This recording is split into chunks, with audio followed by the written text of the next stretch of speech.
Acast helps you make the most of your podcasting content on your terms. If you're a creator or interested in starting a podcast, Acast offers a range of ways to make money from your craft. From advertising from well-known brands to offering podcast subscriptions with Acast Plus, you decide how you want to monetize your content. Visit acast.com to learn more and get started for free.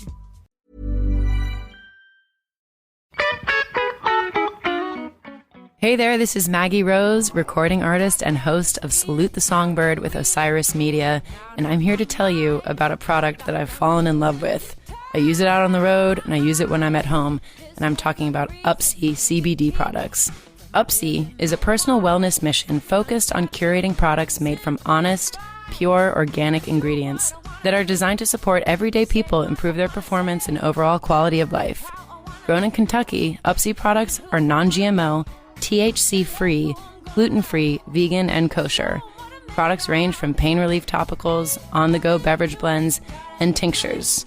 I personally use the Align tincture every morning to support homeostasis by helping balance mood, ease stress, and calm anxiety.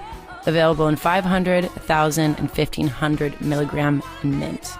I also love the beverage blend Lift. Provides clean, burning energy to power you through all of life's adventures without a crash.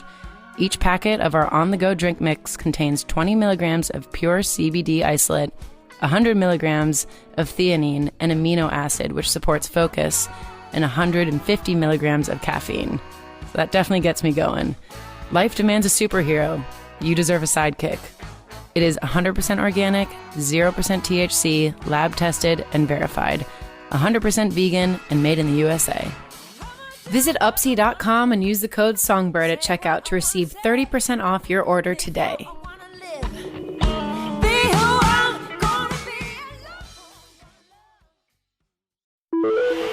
Osiris. Being a woman is our ability to maintain perspective and to extend grace and compassion, because we spend so much time being hard on ourselves that we make space in those areas for others. Hi, this is Maggie Rose. You're listening to Salute the Songbird on Osiris Media. Salute the Songbird is a platform for women in music to share their stories and let their voices be heard. And everyone has a seat at the table.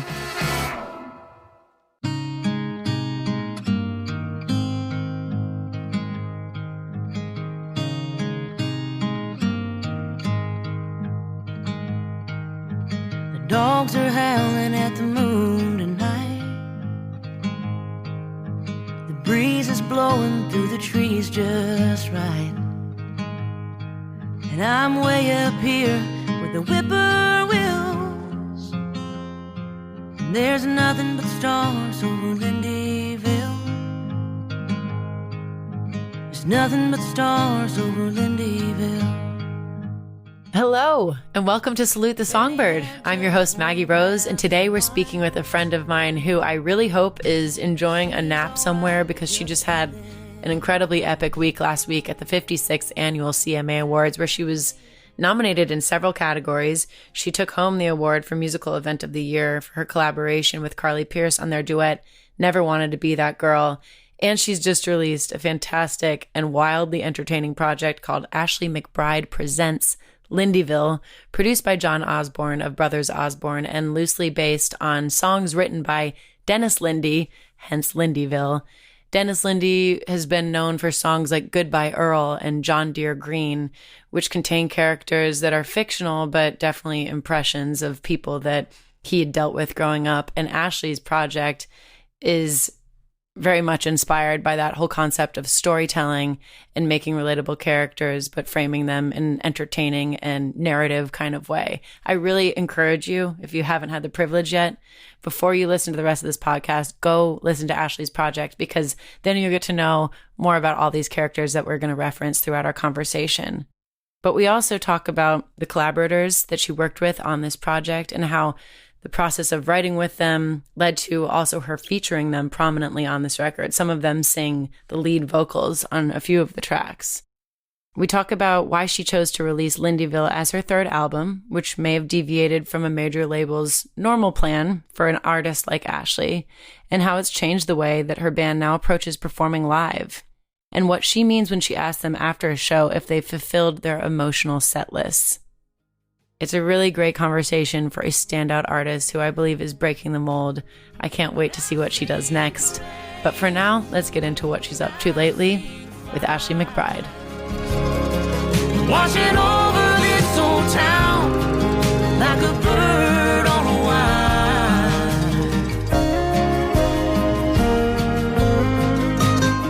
All right, Ashley McBryde, welcome to Salute The Songbird. I'm so happy to see your face, and I'm seeing it everywhere. I mean, all these CMA nominations that you've racked up for yourself.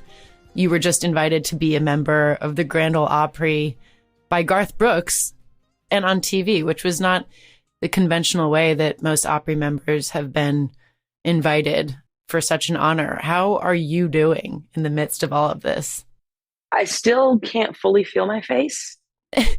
And I noticed that happen when I realized where Garth was and what was about to happen. And they sure guaranteed that they surprised me, because that's not how it's done. And so, you know, how many Opries do you play wondering like, oh my gosh, what's it going to feel like someday when someone walks onto the stage and invites me to be a member? And I was ready to talk about the Lindiville record. And then I was ready to talk about something that was kind of hard to talk about, which was that bad horse accident. And so I had like stayed up a little bit late and like went through the footage that they were going to use. And I was prepared, like my body wasn't going to be like activated in any kind of way. And then that happened. And then on top of it, when I'm like, oh my gosh, this is the best thing that can happen to anyone in country music. Then they were like, who's the lady in blue? And I'm like, no one on my team is wearing blue. And it was my mom. And my mom she's in good health, thankfully, but she doesn't do stuff. She doesn't fly. She doesn't go to New York. And there she was there. And a lady that helped raise me too, a lady that we call Mama Patty. And I took Mom and Mama Patty to breakfast over at Junior's by the hotel. And I FaceTimed my stepdad. And I said, what are you doing? And he's been married to my mother since I was about 19. And he was just big old fat tears rolling down his face. And he said, I've been watching my baby on TV. I mean, you so deserve that admiration. And, you know, you've become such a fixture at the Grand Ole Opry. I feel like that's the only time I ever get to see you in person, in passing, like, backstage. Yeah, you and I saw each other at the Sykeston Rodeo one year when Bros were playing. And then we had a good time too that night. Yes. Apart from Opry, I did not get to see you again for a long time. Yeah, we need to have that level of fun again together, like we did at the Sykeston Rodeo. But no pun intended, but the full circle moment of you being invited to become a member of the Opry compared to the anecdote that you gave the audience before you played your Opry debut, where you told the audience how you told a teacher of yours that you wanted to move to Nashville and write songs. I was in high school and somebody asked me, was a teacher of mine, and asked me what I wanted to do when I grew up. And first point of business is don't grow up. I mean, you know. And I said, I want to move to Nashville and write songs and sing them. And she said, that's stupid. That'll never happen. I'm not lying to you, folks. And she said, you'd better have a really good backup plan. And, well.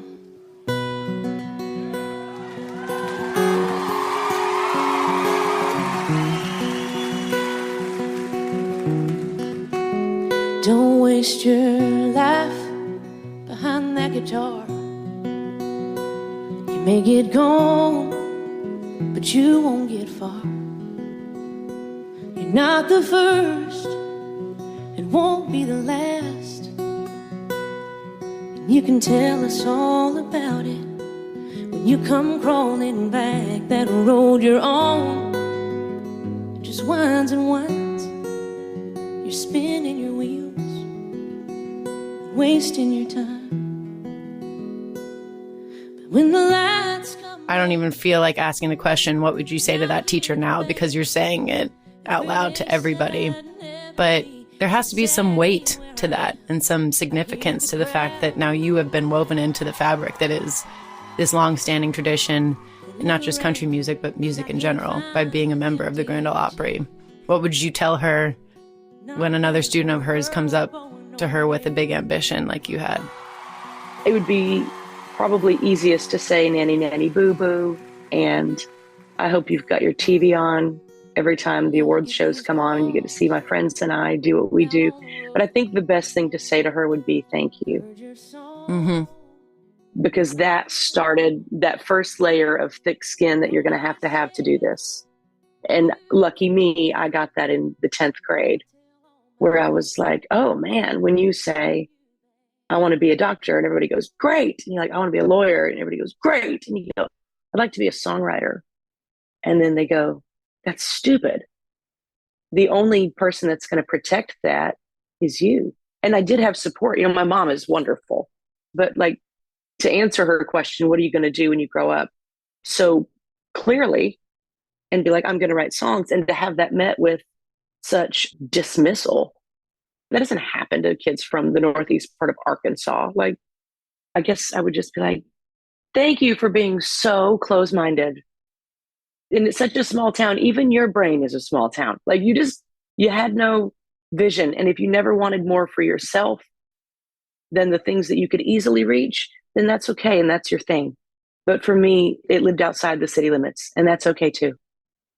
Well, think of how many sparks have been extinguished by discouraging comments like that to, 10th graders all over the world right now. I want to pursue a degree in philosophy or poetry or creative writing. And these are kind of looked at as, not viable skills to take out to the real world. And I think that it's a testament to the conviction that you've continued to demonstrate throughout your career that, we all have to have a strong belief in ourselves in order to be able to do these great, daring, adventurous things. And that's not something that anyone can teach you. It's just something that you have to have within. So kudos to you. And I'll say nana, nana, boo, boo to her for you. So we're all doing it for you. You have plenty of fans out there who are very satisfied in doing so. But before we get to this incredible album, you have many nominations that you've racked up for yourself at this CMA Awards upcoming, but you also have a bunch that you've garnered for yourself and your friend Carly Pierce. And I just want you to speak a little bit to your relationship with her, because it's been so beautiful to watch. It seems like it's rooted in respect and admiration for each other, and that there really is, like, you're walking the walk of true support for your fellow musician, especially your fellow female musician. You've shown that to me. You've shown that to so many, but very visibly to Carly in your collaboration. Yeah. And I'm so happy you said it's born of respect and admiration, because that's the whole friendship is built on that. I think back in the day, we would have said we had, lyrical crushes on one another or melodic crushes on one another. It was interesting at first when my publisher was like, are there any artists that just off the top of your head you really want to write with? And I was like, I would really like to write with Carly. And she had answered that question similarly. And so they were able to make that happen rather quickly. And we're kind of an odd couple because Carly is tall. Of course, compared to me, everyone is tall. But she's tall and she's well put together, and her volume is at a reasonable level when she speaks. And then I usually come in the room just like the Tasmanian devil, and I'm just like, ah! And I'm covered in tattoos, and just like, so we were kind of an odd couple for friendship. But I think since it was based so musically, like, I'm sure we don't hang out with the same people if we didn't have the same occupation. And it was based so musically and getting together when I had my fingers crossed, because I would love to write a duet. I love writing duets, even if we don't get to use them. And then for her to want to write one too was just a God wink. And I think the love and respect we had for each other got to grow that day because, we decide what subject we're fixing to tackle. And I said, if this is a little too close to home, it's okay to say uncle. And she was like, oh, hell no, let's go. And I was like, you know what? If she's willing to be this open and honest about what she just went through, then I'm willing to be just as open and honest about what a piece of shit I've been sometimes. And sometimes without knowing it. Because whether you know it or not, you have been the other woman. And the times that you have found it out has felt pretty crappy. So much bravery from both of you in the song, Never Wanted to Be That Girl. I never wanted to be that girl. I never wanted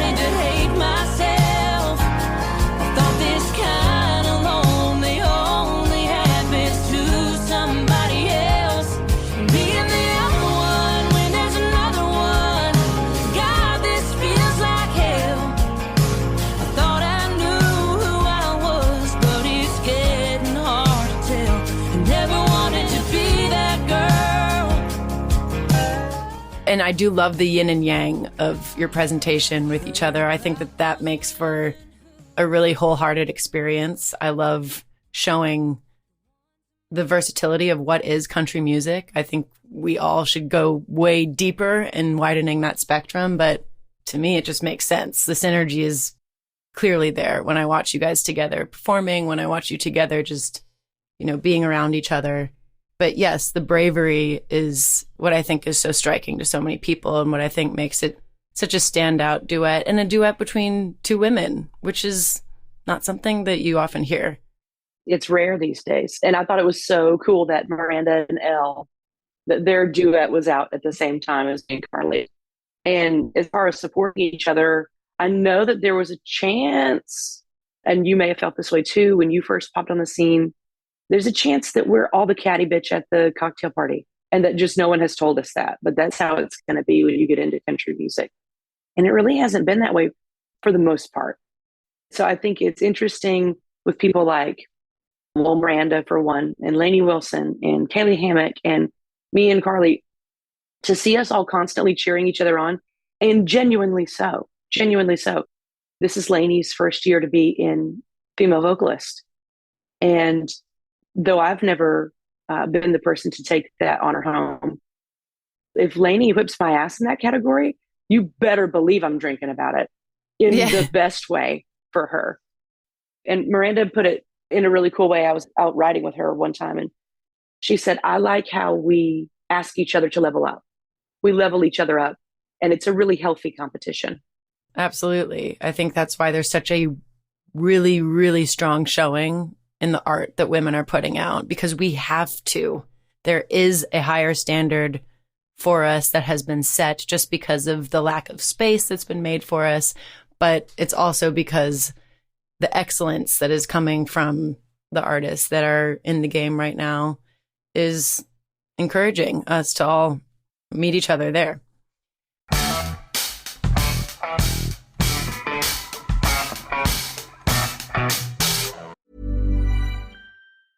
Hey, listener, did you know you can get paid to podcast? With Acast Plus, you can launch paid subscriptions and one-time payments to turn listeners into paying fans. You can offer exclusive content, early access, ad-free streams, and much more, which listeners can access from their favorite podcast apps. And we have all the tools you need to promote them. If you're interested in Acast Plus, sign up to Acast now for free at acast.com to get access.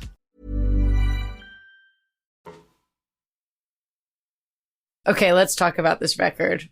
Welcome to Lindiville. Ashley McBryde Presents Welcome to Lindiville.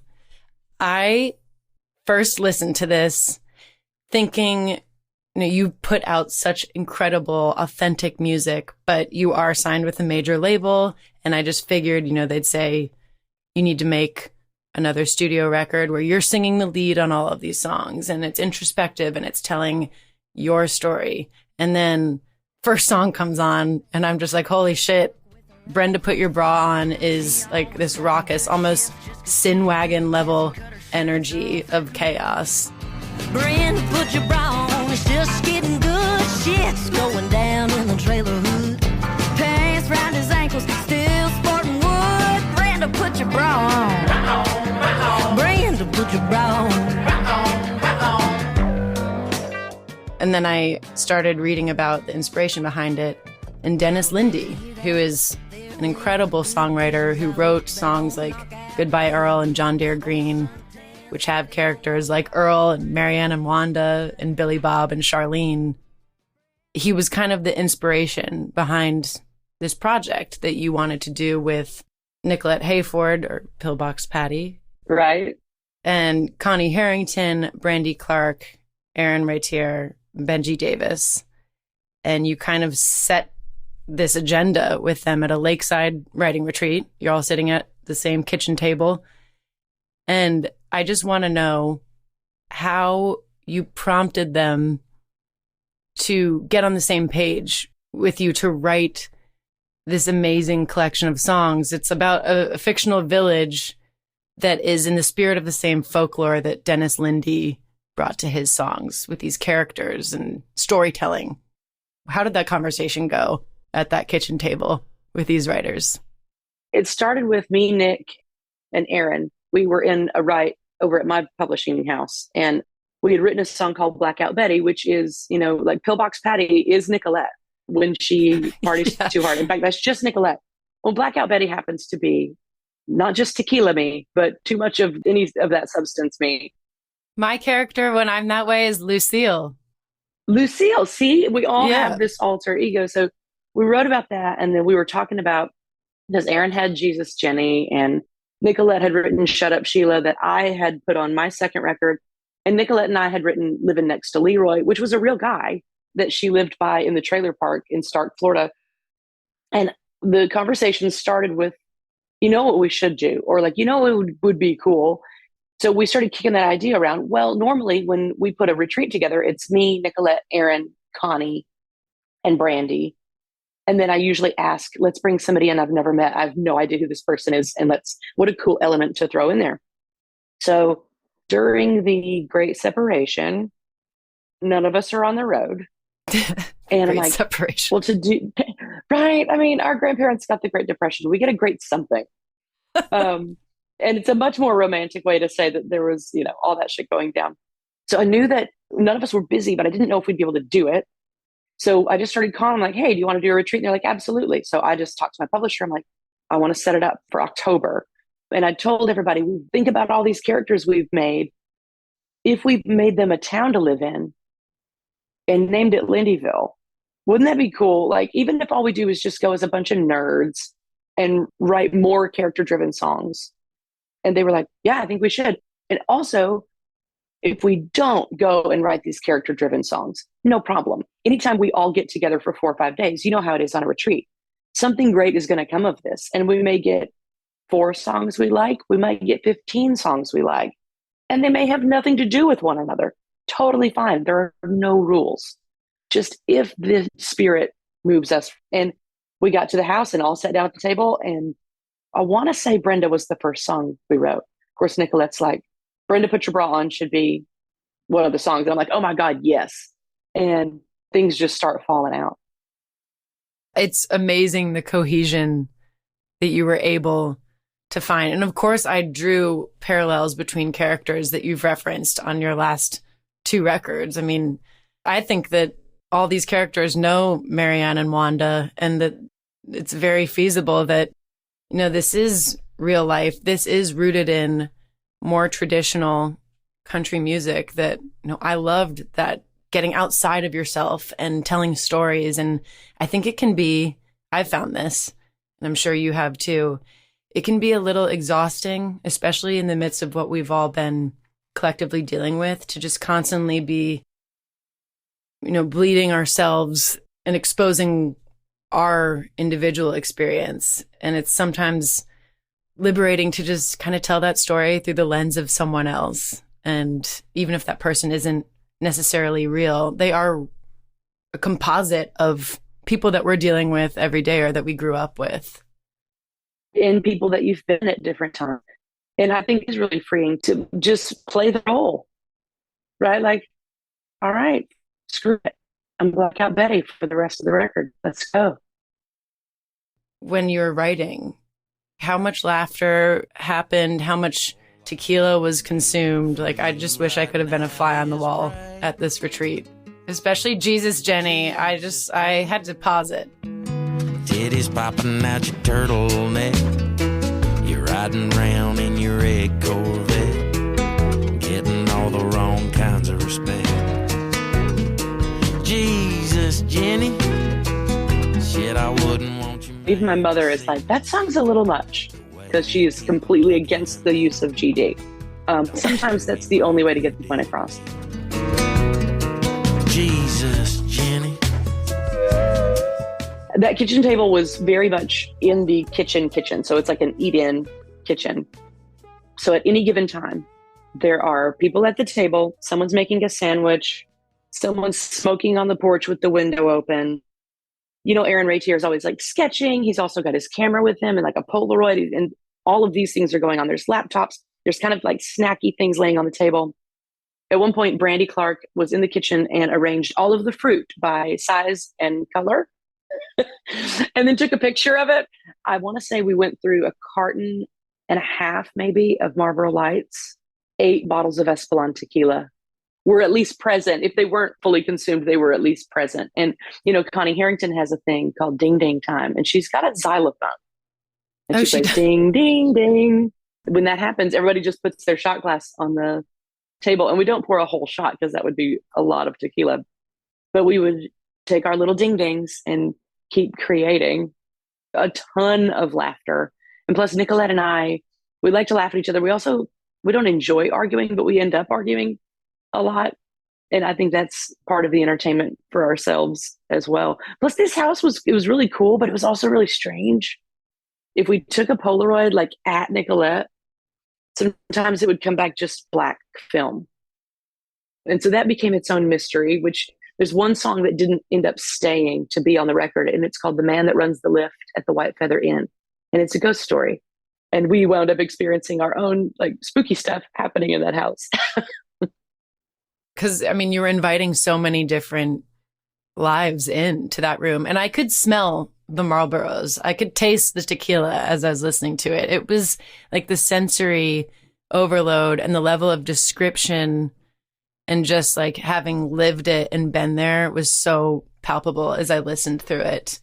And I love all those people that you've collaborated with. So I think having that personal perspective as well was just, it made for just an incredible first listen for me. The commercials between the songs. You have Ronnie's Pawn Shop. Yeah. There's one about a funeral home. I want to know, did you hear commercials like that on the radio growing up? Yeah. Where I lived, there were really only a couple of stations you could get. And there was a country station out of Thayer, Missouri, and an oldie station out of Hardy, Arkansas that you could get. And pretty much when you heard a jingle, it was whoever, like the choir director, maybe the band director, or like there was this bluegrass band in town called the Chubby Chiggers. And that's kind of who was going to do your jingle. If it was like a local business and you needed a song sung, that's who was going to come do it. So I thought it would be fun. Plus, as we're writing all these songs, we'd give ourselves a break, go outside and smoke a cigarette. That's when jingles would happen. Because we're, in our weird little brains, this house is now in Lindiville. That street that we're looking at is a street in Lindiville. And we've just put ourselves here. And we're like, if you're driving through town, you're going to be listening to the local radio station. If you're listening to the local radio station, you're going to hear some jingles. And then, of course, the diner, and because everybody loves pie, and Ronnie's Pawn Shop, of course, because all of the shady shit that goes down in this town, most of it gets bought and sold on the down low, and that's going to happen at the pawn shop. And then it would be completely absurd for a funeral home to have a jingle, which is why we had to have one. Family funeral home. Across from Ronnie's Pawn Shop, please let us be your last stop. Borkham Family Funeral Home. I just loved it. I thought I totally could tell that like those were things that just fell out probably when you guys were laughing in between songs. And I loved that the album is sequenced as such where, it's just like a little break in programming. Also the fact that you featured your collaborators as the lead singers on some of these songs. When all of these events happen where I'm going to be able to go and cut this record with John Osborne as the producer, I could have sang every song. But the whole point of making sure this got put down, even if it's not put out as a record, was to capture that magic that we got to experience and that creativity that was just in the air and in the ether. So when you're listening to the work tapes, which is what is convincing me and the people that I'm playing them for that this should be recorded, the magic there is who was singing which work tape and how it happened. And, we're a little bit drunk when we're singing the Misconnection section of the Lindiville Gazette. And so the only way to properly honor how much fun we had and how much magic we found was to have us, Benji Davis sang Gospel Not at the Strip Club into my iPhone. So he sang it on the record. Nicolette Hayford singing The Girl in the Picture. Absolutely, Pillbox Patty should be singing that song. And anybody can sing them. I can sing them. You can sing them. But for the purpose of that cool energy hug, it needed to be that way.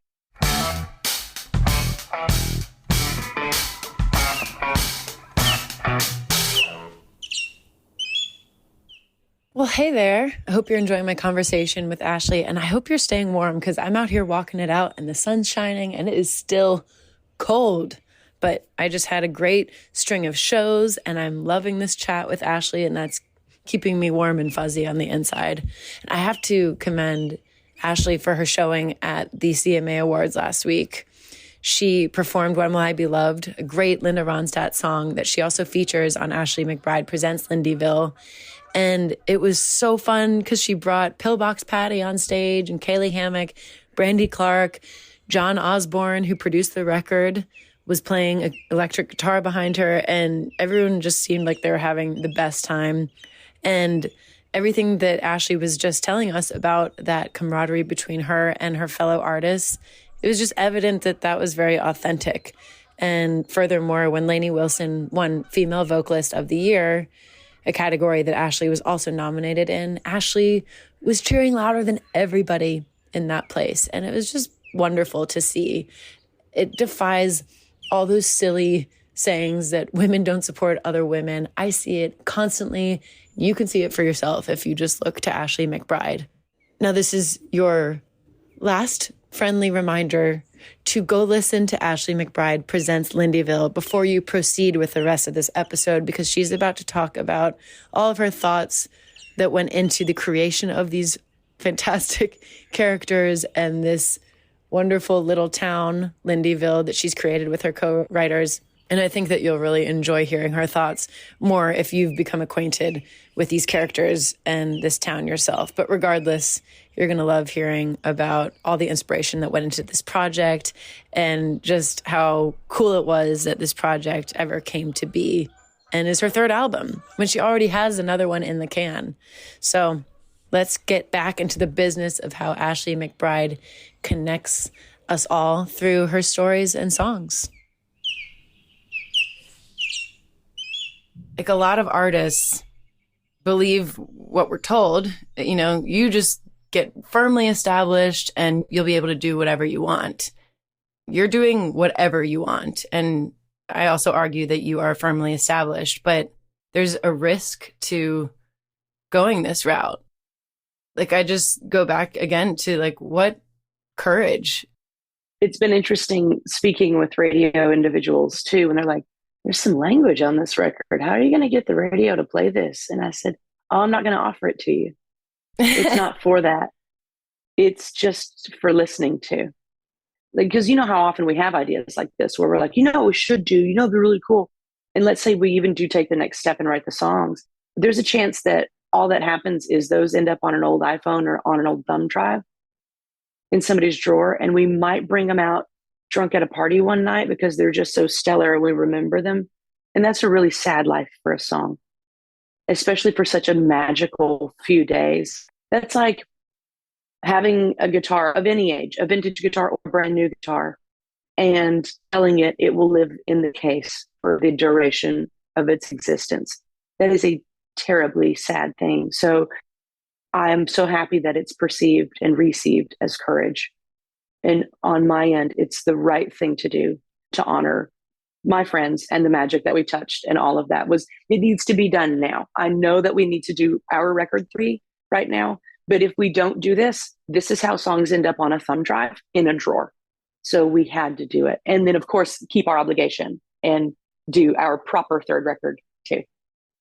Well, and just think of all the conversations that you're going to ignite with this project. And I think that you're casting a wider net, all these people that are going to discover you maybe for the first time, that are on the fringes of country, not necessarily listening to commercial country radio, which I don't think you've ever been classified as that. But it's just going to, I think, pull more people in to your world.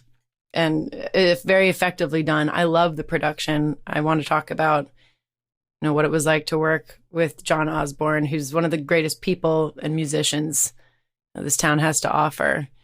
There was just such a playfulness and a fun, not seriousness, nothing slick about the production, but it was very musical. Thank you. I love saying that it's not slick. And of course, another musician would be like, this isn't a slick production. I like it. That makes me very, it's very great. happy. I think there was a lot of playfulness, and me asking John you handpick the musicians. We do it where you want, how you want, the time of day you want. I just knew that his brain was the right brain and his hands were the right hands to put all this in, to bring it to life. And I think what helped us out was the same thing that helped us out in writing the songs. We weren't there to make a record to put out. We were there to capture what was right for the song, or what was right for that character, or what was right for that hour before lunch. And I think that gave us, we just felt a little more free, because we're like, it's just music. We'll make more after lunch. And I think that is what kept the playfulness installed in all the musicians. And of course, the people he chose were just amazing. And the studio guys, man, the way they can switch from, let's say, Bonfire at Tina's. Small town women ain't built to get along, but you burn one more, you burn us all. We'll be here drinking till the smoke is gone. Bonfire at Tina's. Oh. And this big, more grandiose, more dramatic sound. And they can switch from that to the misconnection section of the Lindiville Gazette, which the pass, I believe, John would have to correct me on this. We played the pass a couple of times, and Brandy and Aaron sang it. And then John came across the talkback and said, forget everything I said, everybody overplay. And like I said, we were a little bit drunk when we made that work tape, and it kind of sounds that way on the Lindiville Gazette. Man seeking woman, Woman seeking a man. just a low down distraction from a pawn shop wedding band. But the ability to change your brain from this big, grand, dramatic, executed sound and go switch right on over to a drunk guy playing a piano. That's just incredible.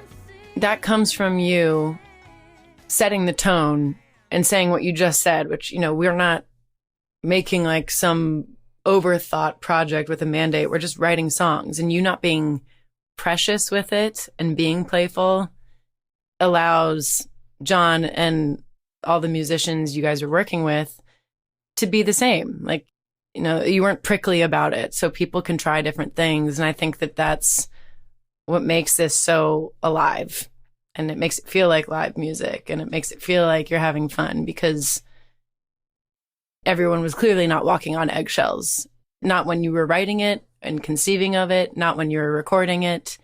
And I think that's why the production feels so human. I think so too. The whole recording process of Lindiville felt like I was going to a playground each day, and that my friends and I were going to like build a fort. And I've kind of taken that mentality to our live show with my band and saying things like, let's go get in the sandbox and make something cool today. Or our last show was just last week, our last show of the year. And my drummer said, tonight I'm playing my show for 4-year-old me who just learned how to play drums. So then I had everybody go around the circle, and I'm asking each player, what age would you like to be tonight? And then we're like 11, like 16, 9. And my bass player had brought his daughter, who's 14. And I was like, how old do you want to be tonight, Olivia? And she was like 11. And I was like, okay, cool. I was 9 when I first got a guitar, but I feel like I was pretty good by age 11. Like, I'm going to be 11 years old. And then in my mind, if I was in the audience watching these 20 somethings all the way to damn near 40 somethings on stage, I would see them as that little age. I would be able to see those kids running around on stage and just having fun. I think it's going to be important for me to kind of carry that thought process, like the let's go to the playground thing, because we hold ourselves to a high standard in this business, and we want to execute and we want to entertain as precisely as we can. And I feel like maybe part of that, another element to make sure we keep intact, is you were also a kid that was a big giant goober trying to learn to play a guitar, and that kid deserves to play the show. Absolutely. The playfulness, the willingness to be more accepting of each other and of ourselves that we lose as we get older is something that we really need to work to maintain. And that's also, I think, the root of all creativity is, tapping back into that childlike feeling of, not being so important, but being open and a sponge and learning. Yeah, it's something we're experiencing with our audience. And right after each show, I ask the guys, how did you feel? It's never, how many mistakes did you make or anything like that. And even if they're like, man, I had a bunch of flubs tonight, then my question is, did you fulfill your emotional set list? And when I ask that, I'm asking, did you make anyone in the audience feel the way you felt or feel the way you would like for them to feel? And did you do that for the whole show? Okay, great. We'll work on that bridge you screwed all the way up. But as long as you have met your emotional set list, we're going to go with the right thing is better than the perfect thing for now. You mentioned Bonfire at Tina's, and there's a lyric in it where you say small town women ain't built to get along, but it's such a demonstration of sisterhood, the song in itself. So it's kind of a fun contradiction. And I love how you carry through that example of sisterhood with your version of Linda Ronstadt's When Will I Be Loved, which is just one of my favorite songs. And how did you come to choose that song as a cover? And what was it like to reimagine it? Because I love your version of it. At the time when we were toying with putting this on Lindiville, it was around the time that I did the rhyming for the first time. And that was the song when I had a guest each night that I wanted them to sing. It was Lainey, and it was Caitlin Smith, and it was Kaylee Hammock, and I had Terry Clark there. And I thought that is one of my favorite go get 'em together kind of songs. And everybody can just wail on it. And it makes me very happy. So at the time, my manager, John Peets, was like, we should consider putting this on Lindiville. And I said, why would we put a cover on an album that's so original? And then it started to make more sense, especially where we had placed it in the track listing. All of these things happen, and there's gospel at the strip club, and then there's a thing about a funeral home, and then When Will I Be Loved? Oh my gosh. Because when we came in at the top of the record, that's when we found out Tina got cheated on. And now it's all us girls going, you know what? This sucks. When's it good for me? It's good for little suntan city over there for the afternoon till Tina whipped her ass. And it's good for this and it's good for that. Like, when does it get good for me? And I was like, oh, yeah, we're not seeing it as we're putting a Ronstadt tune on the record. We're seeing it as this is a continuation of the thought right before it, or the beginning of the thought that is right after it for Bonfire.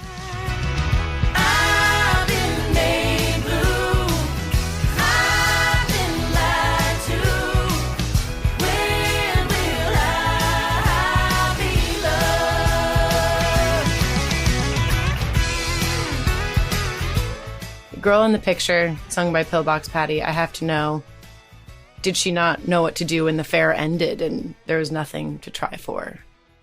Where do you think she is now? That was such a weird, all of it was weird, writing that song. Because all the songs got written from the top left-hand corner of the page down. We decided no storylines for anyone ahead of time.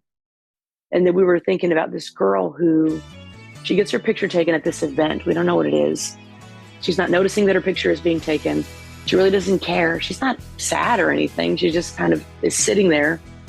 And this picture wins the blue ribbon at the fair. And it ends up being the missing poster for this lady who's gone missing from Lindiville.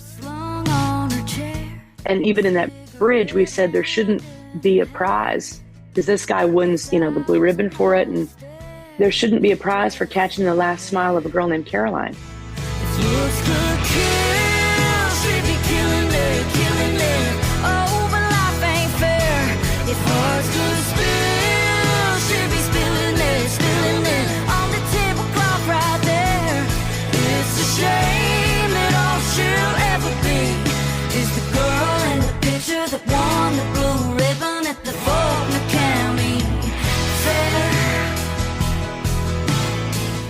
And she looked beautiful. And if looks could kill, we'd have all been in trouble.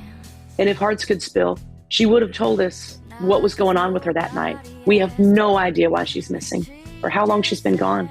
And then the only other time we reference her is in the song Lindiville, where it says, Leroy has adopted the dog, he adopted Patience, and he misses Caroline. And we don't know if that's his sister or his friend or his neighbor, but we know that he was involved in her life in some way.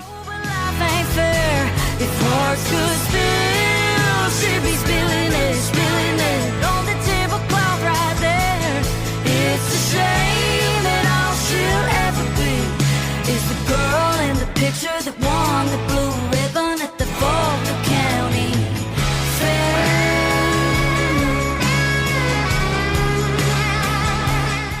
In the Welcome to Lindiville video, there was a comment on YouTube from one of your listeners saying, I've never heard a song from the point of view of the town clock.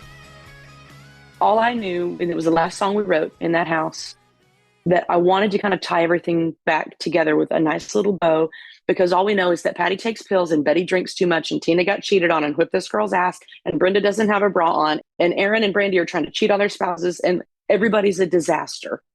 So I thought writing that song, it should be one moment in town tonight where everybody's okay. There was a big bonfire last night and now it's important to tell you that everything's all right. Betty didn't drink too much tonight. Patty managed to not take any pills tonight. Leroy adopted the dog. And there's nothing but stars. Like sometimes we just need to remember. I'll have these moments where I'll look up at the night sky and say things like, I've been sitting there the whole time and I haven't even bothered to look up. So that was kind of where we were headed there, was saying sometimes it's okay to notice it's beautiful out. And that's all that's okay right now, but that's enough to be okay right now. But we didn't really know until we got to that chorus that said, I've seen parades and I've seen fires. We were really gentle with it at the beginning by describing my location as I'm way up here with the whippoorwills. There's nothing but stars over Lindiville. And then by the time we got to that chorus and saying, this, whatever this is in this town has been there a really long time and has seen everything, every bonfire, every parade. And then we were like, okay, well, it's probably the old men that play, on the courthouse square. No, it's probably the courthouse square. No, it's probably the clock. That's going to be the oldest thing in the town. It's got to be the clock. So then we went ahead and wrote the verse that literally says, I've been keeping time since your dad's put me here. I know you've got so much going on today. I love you and I appreciate you for spending time with me with such an exciting moment in your life.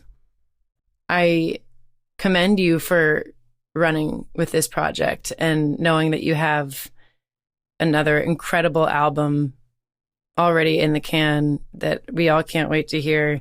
Makes this that much more exciting and commendable and inspiring for me. I think everyone shouldn't be waiting for permission to do something crazy and out of the box and reveal another side of themselves to people, and not wait for permission to do that. And I know that your father is dealing with an illness, and I'm sorry about that, but I read in an interview that you shared that he would always tell you to, work really hard, and he'd be proud of you for that. And now he has a perspective that led you to come to the decision to release this project. Would you be comfortable sharing about that at all? Yeah, he suffered an injury that he was having a hard time recovering from. He broke a couple of vertebrae in his back. And that led them to digging a little deeper. And it sends him into an early retirement because they discover this really rare illness that he has that attacks your muscles. And that's when he tells me, after dealing with the illness for a couple of years, he said, I had all these projects that I had set aside that I wanted to do as soon as I retired. And now I'm giving them away to other people. Do them now. So I am. I love it. I think that's inspiring and advice that we should all abide by.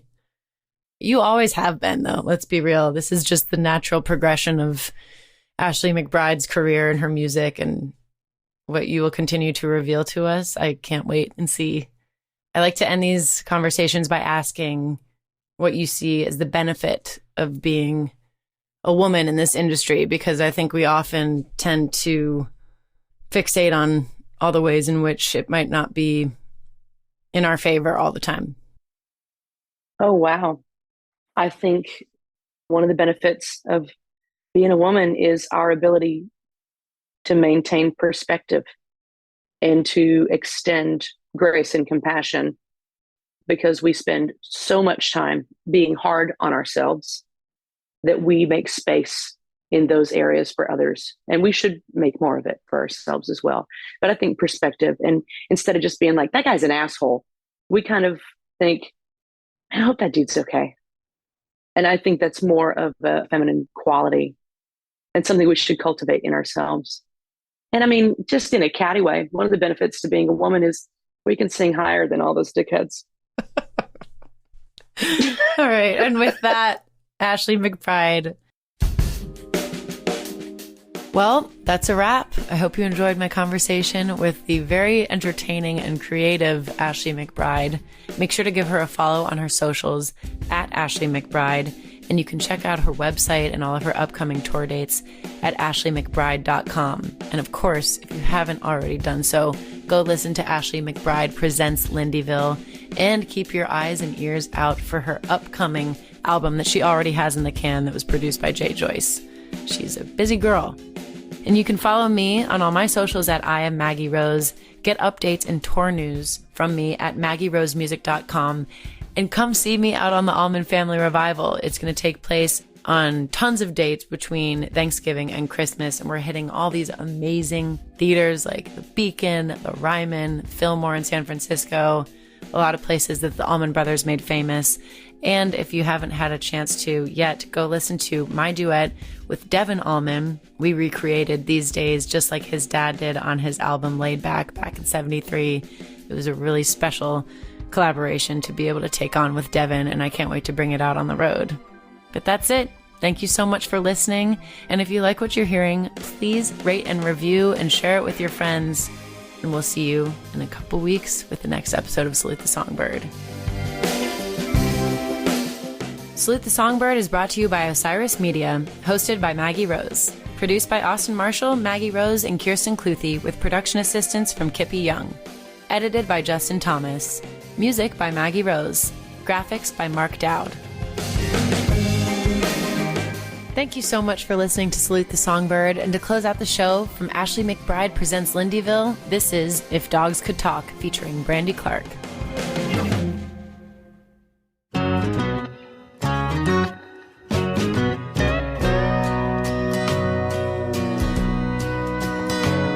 There's a three-legged beagle who lays there spread eagle on the driveway outside Patty's trailer. He looks like he's sleeping. He knows she's dealing and that she's been boning the neighbor. There's a mean little poodle we call Cranky Doodle riding high in Lynette's Vera Bradley. He'll take to the grave, but her husband is gay, 'cause Doodle likes chewing his pants. If these dogs could talk, they'd sure tell on you. We're all lucky barking, 'cause all they can do, they dig up your secrets, they know all your trash, the tales they can tell, the tongues they could wag. God knows what they say might ruin your day. If these dogs could talk. There's a brown nut named Patience. She's always waiting for scraps outside of the diner. Leroy is serving, one thing's for certain, a hamburger steak always finds her. He may be a meth head who smokes up his paycheck, but everyone needs a bed.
Osiris.